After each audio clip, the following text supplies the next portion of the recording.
ఇయాల రేపట్ల తీరేతట్టు లేవు కదా పెట్రోల్ డీజిల్ కష్టాలు. అదే లైన్లు అదే బార్లు బహిరంగ సభలు జరిగినట్టు బంకులల్ల జనాలు.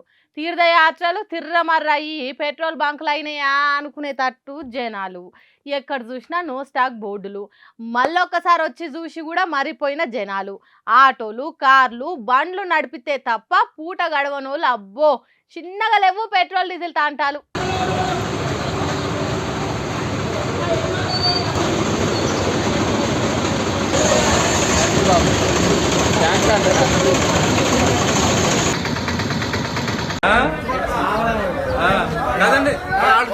సిరిసిల్ల సిద్దిపేట హన్మకొండ భువనగిరి ఏలూరు గుంటూరు విశాఖ ఇట్లా చెప్పుకుంటా పోతే 2 రోజులైన ఒడవనంతున్నది డీజిల్ పెట్రోల్ కు తిప్పలయ్యే పట్టణాల లిస్టు. లీటర్ పెట్రోల్ కోసం కోటలు దాటి కొండలు దాటి ఎడారులు మంచు కొండలు ఎక్కినంత పాటలు పడాల్సి వస్తున్నది పబ్లిక్. చిన్న చిన్న జాతరలు చిన్న చిన్న పార్టీ మీటింగ్లు పెండ్లి పేరంటాలను మరిపిస్తున్నాయి బంకులు. తిరుపతి వెంకన్న దర్శనం కొద్దిగా తొందరగానే దొరుకుతుంది కావచ్చు కానీ పెట్రోల్ బంకులల్లో లీటర్ పెట్రోల్ దొరకాలంటేనే కష్టమవుతున్నది. ఇక ఇదే మంచి గిరాకీ అన్నట్టు పెట్రోల్ బంకుల కాడ దుఃఖనాలు పుట్టినా ఉట్టేటట్టున్నాయి కావచ్చు. ఏకుడు పేలాలు టైంపాస్ పల్లి బఠానీలు పాన్ మసాలాలు ఐస్ క్రీమ్ బండ్లు ఆ షాయ్ అని షాయ్ బిస్కెట్ ఫ్లాస్కులు చిల్లర సామాన్లు అమ్ముకునేటోళ్ళు తయారైతారు కావచ్చు బంకుల చుట్టూ. ఇదే సందని 5 లీటర్ల పెట్రోల్ ఇప్పిస్తాం బంక్ మేనేజర్ మనకు చాలా దగ్గర అని మధ్యవర్తులు బ్రోకర్లు కూడా ఉట్టుకొచ్చే రోజులు వచ్చేటట్టే కొడుతున్నాయి. పెట్రోల్ కోసం లంచాలు ఇచ్చుడు ఎమ్మెల్యే ఎంపీ మంత్రులతోని ఫోన్లు చేయించి ఫైరవిల్ చేసుడు కూడా జరుగుతుంది కావచ్చు.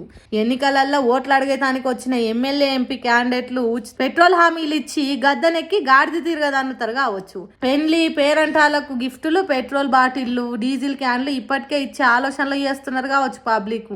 మరి లేకుంటేంది ఎక్కడ చూసినా పొడుగుత లైన్లు ఎవరైనా అడిగినా పోస్తలేరు నో స్టాక్ బోర్డులు తీస్తలేరు అనే అంటున్నారు. కార్లు బండ్లు ఆటోలు అయ్యో దేవుడా అని మొత్తుకుంటున్నారు. రోడ్డు పక్కకున్న బంకులల్లో పబ్లిక్ జమ అయ్యే వరకు ట్రాఫిక్ జామ్లు జరుగుతున్నాయి. 2 తెలుగు రాష్ట్రాలల్లో పెట్రోల్ డీజిల్ కష్టాలే నడుస్తున్నాయి. అసలే ఆయిల్ లేకుంటే అడుగు తీసి అడిగేసుడు కష్టమైతుంది. ఇట్లనే ఇంకో 2-3 రోజులుంటే రోడ్ల మీద ఒక్క పురుగు ఉండే ఛాన్స్ ఉండదని అంటుర్రు పెట్రోల్ కష్టాలు చూస్తున్నోళ్ళు. మరి ఇంత జరుగుతుంటే పాలకులు ఏ గుడ్డి గుర్రం పనులు దోముతున్నట్టు ఏమన్నా అంటే ప్రెస్ మీట్లు పెట్టి ఎక్కడ పెట్రోల్ కొరత లేదని చెప్తున్నారు. వాళ్ళని ఏసీల నుంచి తీసుకొచ్చి ఎండల ఈ లైన్లలో నిలబడితే తెలుస్తుంది కావచ్చు ఎదురు చూపుల బాధ ఎట్లుంటదో. అయ్యా ఏపీ సీఎం చంద్రాల్ సారు తెలంగాణ ముఖ్యమంత్రి రేవంత్ రెడ్డి సారు పబ్లిక్ ఈ పెట్రోల్ డీజిల్ తిప్పలు లేకుండా చేసే ఆలోచన ఏమైనా ఉన్నదా లేకుంటే ఎవడెక్కడ చేస్తే మాకేంది పప్పు మెతుకులు దొరికింది లెక్క అన్నట్టే ఉంటారా అని అడుగుతున్నారు లైన్లలో నిలబడ్డ జనాలు ఇప్పుడు.